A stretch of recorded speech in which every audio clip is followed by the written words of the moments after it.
Olá pessoal, tudo bem? Mais uma vez sejam muitíssimo bem-vindos ao meu canal do YouTube.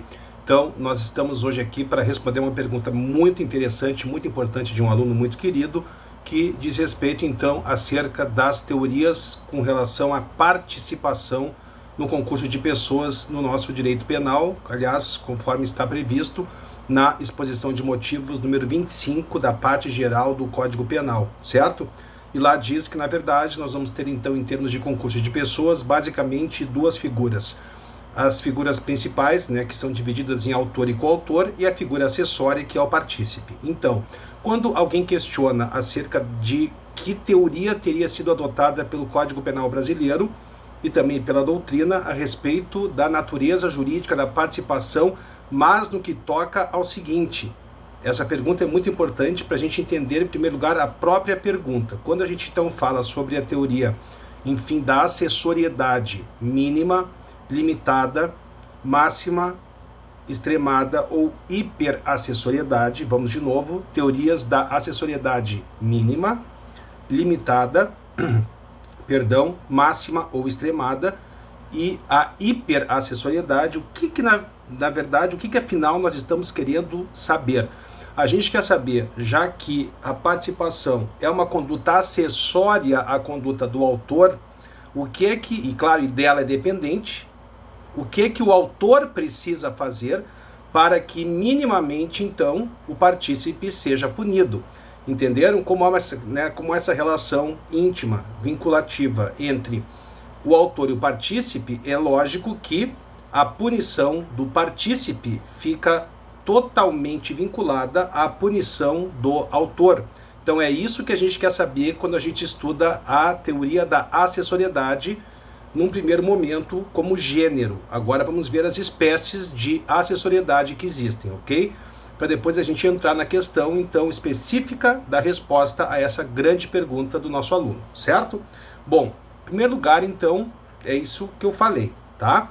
É a questão de que é que o autor, que é a pessoa mais importante, deve fazer para o partícipe ser punido também. Ou seja, se o autor não for punido, o partícipe também não será. A sorte de um é a sorte do outro. É aquela coisa, né? Onde a vaca vai, o boi vai atrás e vai exatamente acontecer a um o que acontece ao outro, certo? Diante disso, então, basicamente 4 teorias foram, então, criadas para explicarmos isso. A primeira teoria, totalmente descabida. Por quê? É a teoria da chamada acessoriedade mínima. E para essa teoria, basta que o autor pratique uma conduta típica para que o partícipe seja punido. Ora, essa teoria é absurda, porque imaginem que, para essa teoria, por isso que ela não é adotada em lugar algum, imaginem então que o autor praticando um fato típico, mesmo que o fato seja lícito, digamos que ele haja em legítima defesa. Quer dizer, obviamente, a figura principal, o autor, ele não será punido, mas o partícipe será punido. Então isso não tem o menor cabimento. Portanto, a teoria da acessoriedade mínima, vocês esqueçam, ou seja, de que, repetindo, para que o partícipe seja punido, basta que o autor pratique tão somente uma conduta típica. Ok? Vamos já para o outro oposto, que também é descabida, é a chamada hiperacessoriedade. Vejam o absurdo. O que ela faz? O que ela traz? O que ela diz? Para que o partícipe seja punido, é imprescindível que o autor pratique um fato típico, ilícito, culpável e ainda seja punido em concreto. Ora, nós principalmente que estamos então ainda desenvolvendo, né, em outros vídeos, a extinção da punibilidade. Ora, pessoal, nós sabemos, e o artigo 30 do Código Penal diz isso, o quê?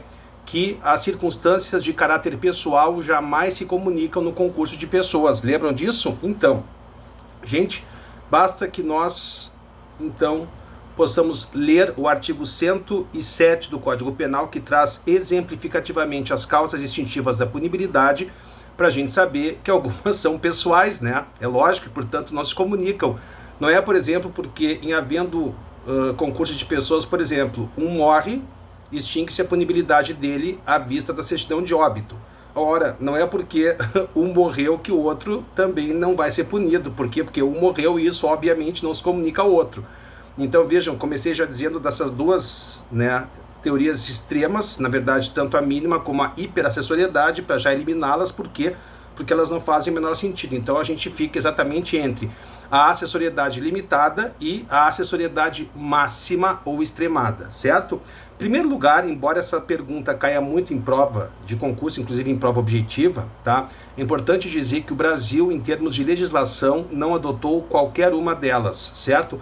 Essa é uma questão eminentemente doutrinária e quase que 100% da doutrina entende que o Brasil teria, entre aspas, adotado a teoria da acessoriedade, enfim, perdão, limitada, certo?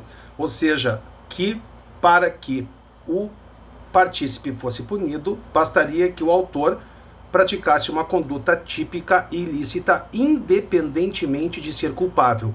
Por que nasce essa teoria? E essa teoria, em tese, ela prevalece na doutrina. Porque, segundo parcela, então, quase que total da doutrina, para que haja crime, segundo o próprio Código Penal, basta que se pratique um fato típico e ilícito. Tanto que quando o Código Penal fala em causas de exclusão da culpabilidade, ele não diz não há crime. Ele diz o quê? Fica isento de pena. Então ainda aquela dicotomia, aquela discussão eterna, né, da teoria bi ou tripartite que define o crime, certo? Então, a maioria da doutrina caminha pela adoção da teoria da acessoriedade limitada por conta disso, ou seja, porque quando o Código Penal, na parte geral, fala sobre causa excludente da ilicitude, diz não há crime. Então, para eles, crime é até aí. O que vem depois basta e tão só é utilizado para a aplicação da pena, o que nós sabemos não é verdade. Mas, enfim, é isso que vocês deverão responder numa prova de concurso, ou seja, de que o Brasil adotou a teoria da acessoriedade limitada, ou seja, para que o partícipe seja punido, basta que o autor pratique uma conduta típica e ilícita, independentemente de ela ser culpável, porque a culpabilidade, então, nesse caso específico, ela não está dentro do conceito analítico de crime, e ela aparece tão só, então, a culpabilidade como um pressuposto de aplicação da pena, ok? Mas eu ainda fico com a teoria da acessoriedade máxima ou extremada, que exige que, para o partícipe ser punido, que o autor pratique uma conduta típica, ilícita e culpável. E por que isso?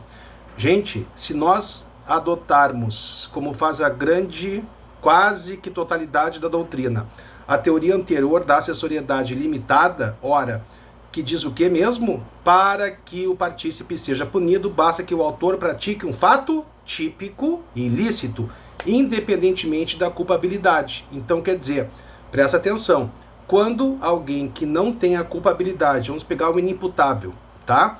Ele adere à conduta de outrem, ok?